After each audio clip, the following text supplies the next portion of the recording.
News when you want it with Bloomberg News Now. I'm Nathan Hager. And I'm Karen Moskow. Karen, we begin with the latest developments in the global trade war. President Trump says the U.S. will respond to retaliatory tariffs from the European Union.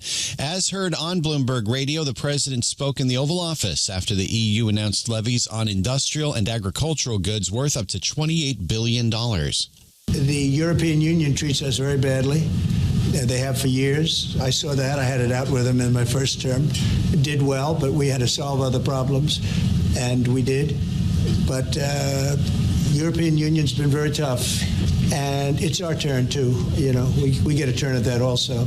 Canada also announced 25% tariffs on nearly $21 billion worth of U.S.-made products. Stay with Bloomberg for full tariff coverage. We're going to be speaking with Commerce Secretary Howard Lutnick at 8 a.m. Wall Street time on Bloomberg Radio, Bloomberg Television, and the Bloomberg Podcasts page on YouTube. Well, Nathan, another major story we're following. The deadline is ticking to a possible government shutdown. Senate Democratic leader Chuck Schumer says his party will block a Republican spending bill to avert a shutdown. And Bloomberg's Amy Morris has the latest from Washington. Senator Schumer told his colleagues on the Senate floor Republicans just don't have the votes they need. Republicans do not have the votes in the Senate to invoke cloture on the House CR. Our caucus is unified on a clean April 11th CR that will keep the government open and give Congress time to negotiate bipartisan legislation that can pass. In the Senate, 60 votes are necessary to cut off procedural hurdles, and Republicans only have 53. This significantly raises the chances of a government shutdown at the end of this week. In Washington, Amy Morris, Bloomberg Radio. Amy, thank you. Now to the latest on the war in Ukraine. President Trump's Middle East envoy Steve Witkoff is headed to Moscow this week to present a 30-day ceasefire proposal to Russian President Vladimir Putin. The U.S. reached the deal with Ukraine in talks in Saudi Arabia. President Trump says he hopes Putin takes it. We have a full ceasefire if it kicks in. We have to see. It's up to Russia now. And Bloomberg's Greg Sullivan reports Putin will probably agree to the truce eventually, but he'll want his own concessions made first. Longer term, he has made some significant concessions. One, he doesn't want NATO peacekeepers in Ukraine as part of any sort of ceasefire deal. Two, he doesn't want Ukraine to join NATO. He wants territorial concessions, starting with what he's made from the war gains, and he wants a smaller Ukrainian military. In the short term, Bloomberg's Greg Sullivan reports Putin might also demand a halt on weapons supplies to Ukraine.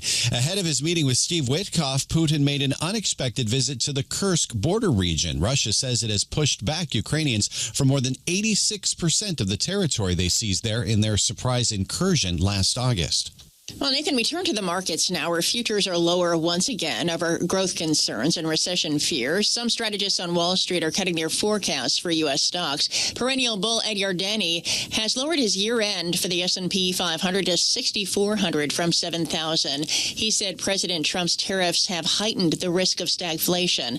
On the flip side, J.P. Morgan Chase said the worst of the U.S. equity correction may be over. The firm said credit markets are indicating a lower risk of a recession happening.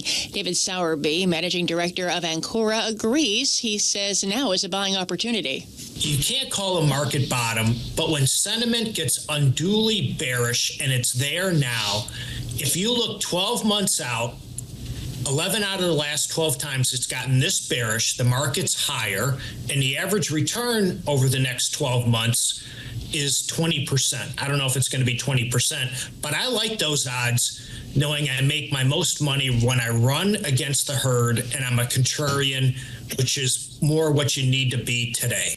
Ancora's David Sowerby. The S&P 500 is trading about 9% below its all-time high. And finally, Karen, 2 astronauts have been stuck in space for months. You're going to have to wait a little longer to come home. A launch pad problem prompted SpaceX to delay a flight to the International Space Station. Try again, SpaceX LD on countdown 1. At this time, we are standing down from today to further address hydraulic release data. That stand down came less than an hour before scheduled launch, with the crew already seated in the capsule. Now the launch is expected to take place no earlier than tomorrow night. The new crew needs to get to the ISS before Butch Wilmore and Sonny Williams can head home after 9 months in orbit. That's news when you want it with Bloomberg News Now. I'm Karen Moskow. I'm Nathan Hager, and this is Bloomberg.